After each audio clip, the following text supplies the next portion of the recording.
ওনার কেসের priority date ছিল 2nd মে 2007।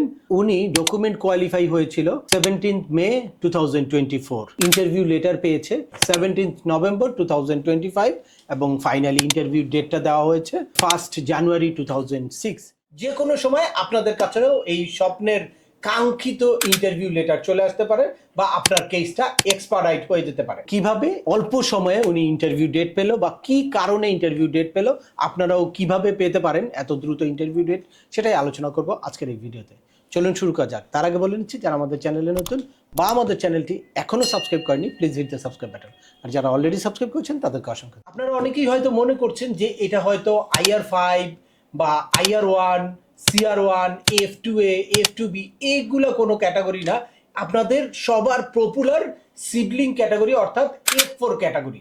তো এই F4 ক্যাটাগরিতে এখন যারা 2021 জুলাইতে ডকুমেন্ট কোয়ালিফাই হয়েছে, আপনারা জানেন যে তারা ইন্টারভিউ ডেট পাচ্ছে। কেন মনে হলো আমার সাথে দেখা করা দরকার? আমি আজ প্রায় ধরেন 1 বছর পর্যন্ত শুধু এইগুলা এগুলো আমি দেখি, ভিডিওগুলো দেখি যে অপেক্ষা করতেছি আর কি কোন টাইমে ওটা আসবে। আপনার টাইমলি যেটা বলতেছেন এখন এই DS 260 এগুলা আপনার পর দেখতেছি আর কি। তো ভিসা বুলেটিনগুলো সবসময় অপেক্ষা করতেছি। তো এখন হাতে আসছে এগুলা, এখন আসছে আর এখন আপনার কাছে ইনশাল্লাহ তারপর কিছু টুকটাক হয়েছে, ইনশাল্লাহ আশা করি ইনশাল্লাহ এগুলা মোটামুটি একটু সলভ হবে, হবে আর কি। আপনার ভিডিওটা সবসময় দেখতেছি। আচ্ছা, ভিডিওগুলো কি আপনার কাছে ইনফরমেটিভ মনে হয়? হ্যাঁ, এগুলো তো 100% কতটুকু ইফেক্টিভ মানুষের জন্য? এগুলো মানুষের জন্য খুব করে। আমার ধরেন আমার যে ডিএসপি আমার এখন দুটো তিনটে ভুল, এটা তো আমার এটা ইয়ের মতো হয়ে গেছে, অস্বস্তিকর একটা অবস্থা। আমার ঘুম না, কোনো কিছু না, মারি কিভাবে কি করবো, এটা সলভ করবো এখন এটা। তারপরে আমার ছেলের বয়স হয়ে যেতেছে, বেড়ে যাচ্ছে 21 শেষ জানুয়ারিতে আমরা শেষ 30 তারিখ আমার ডেট শেষ। এটা বড় একটা ইয়ে নিয়ে আমি খুব ইয়েতে আছি, এখন টেনশন আছি। এখন যদি এখন এখানে আসছি আপনার কাছে, যদি সহযোগিতা করে সব লাইন পেন করে দিন তাহলে মোটামুটি ইনশাআল্লাহ। আমরা ঢুকেছি এখানে, এই যে all required applicant document have been received and approved, অর্থাৎ 2024 17th মে তার ডকুমেন্ট কোয়ালিফাই হয়েছে। আর এই 2nd October 2025 case has been expedite in post, অর্থাৎ কেসটা এক্সপার্ডাইট করে ওনাকে মেইল দিয়েছে। তারা কেন এখন ইন্টারভিউ লেটার পেল, এইটাই আপনাদের কাছে আজকে ক্লিয়ার করব। কারণ হচ্ছে তারা এই দুইজনই হচ্ছে এই কেসের বেনিফিশিয়ারি। উনি হচ্ছে মেইন অ্যাপ্লিকেন্ট আর ওনার চাইল্ড সান হচ্ছে উনি। তো এই দুইজনই ছিল এই কেসের। তো এর মধ্যে ওনার কাছে একটা মেইল আসলো কবে? ন্যাশনাল ভিসা সেন্টার থেকে 2 অক্টোবর। দুইটা যেটা আসলে অনেক মাইনাস একটা পয়েন্ট বা অনেকের জন্য নেগেটিভ একটা পয়েন্ট, সেটাই কিন্তু এখন পজিটিভ হয়ে দাঁড়াচ্ছে। কারণ আপনারা অনেকেই চাইল্ডের এজ আউট নিয়ে টেনশনে থাকেন, তো আপনাদেরকে আশ্বস্ত করার জন্য এই ভিডিওটা করা।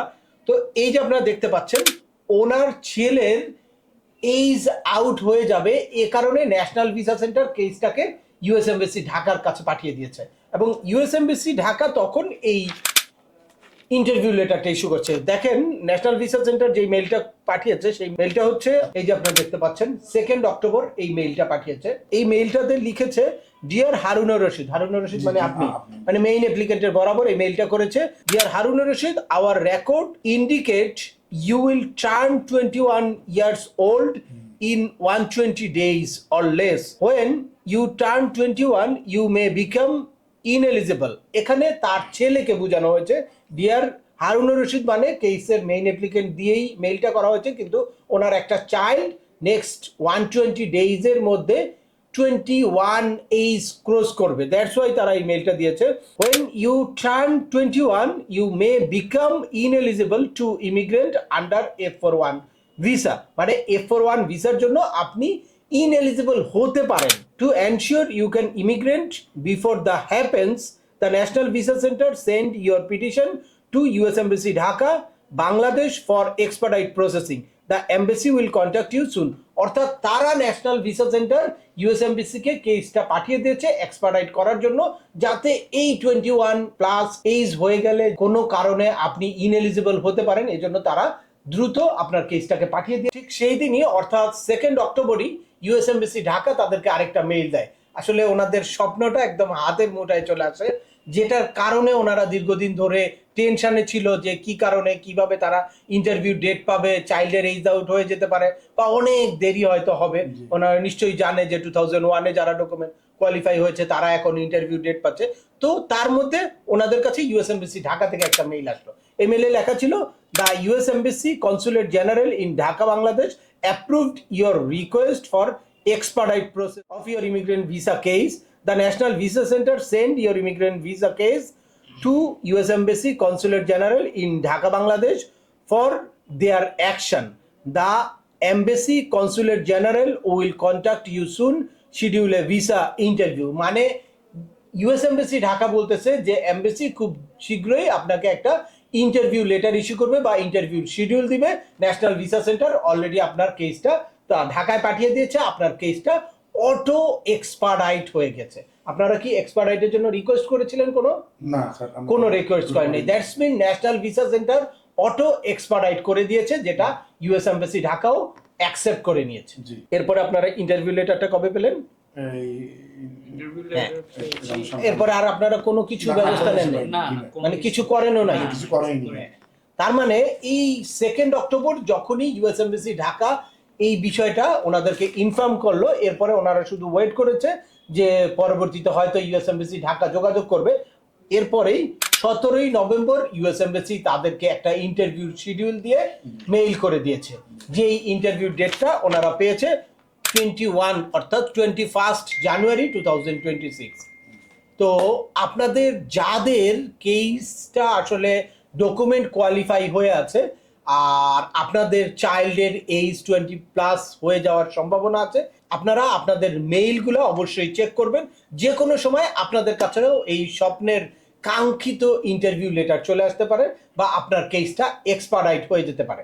তো আর এর মধ্যে যদি একান্ত আপনার চাইল্ডের 21+ এইজ হয়ে থাকে বা হয়ে যাওয়ার সম্ভাবনা থাকে রিসেন্টলি, তাহলে আপনারাও আপনাদের নিজ থেকে ন্যাশনাল ভিসা সেন্টারে কিন্তু একটু রিমাইন্ডার দিতে পারেন বা আপনারা কেসটা এক্সপার্ডাইট করার জন্য একটা এক্সপার্ডাইট রিকোয়েস্টও দিতে পারেন। আসলে লাস্ট 5 ইয়ার্স আমি ইউএস এর ফ্যামিলি ইমিগ্রেশন নিয়ে প্রত্যেকটা করোনাকালীন সময় থেকে এই যেই প্যান্ডামিক সিচুয়েশনটা তৈরি হয়েছে বা ব্যাকলগ তৈরি হয়েছে, তার পরবর্তীতে অনেক মানুষ অনেক ফ্রাস্ট্রেটেড থাকে, ইন্টারভিউ ডেট পাচ্ছে না। তাদেরকে প্রতিনিয়ত আমি বিভিন্ন আপডেট দেওয়ার চেষ্টা করি। অ্যাট দ্য সেম টাইম এই ইউএস এর ফ্যামিলি ইমিগ্রেশন রিলেটেড যত রকম প্রবলেম হতে পারে, কিভাবে আপনাদের জার্নিটা স্মুথ হয় বা আপনাদের যে ধরনের সমস্যাগুলো হয় ওই সমস্যাগুলো যাতে ওভারকাম করতে পারেন বা অ্যাভয়েড করতে পারেন, এই সংক্রান্ত হিউজ ইনফরমেটিভ ভিডিও আছে। ওই ভিডিওগুলো আপনাদের জন্যই দেওয়া হচ্ছে। ধন্যবাদ। তো আজকের ভিডিওটা আর দীর্ঘায়িত করছি না। আশা করি এই ভিডিও থেকে আপনাদের যাদের চাইল্ডের এইজ আউট হওয়ার সম্ভাবনা আছে, যাদের কেস আসলে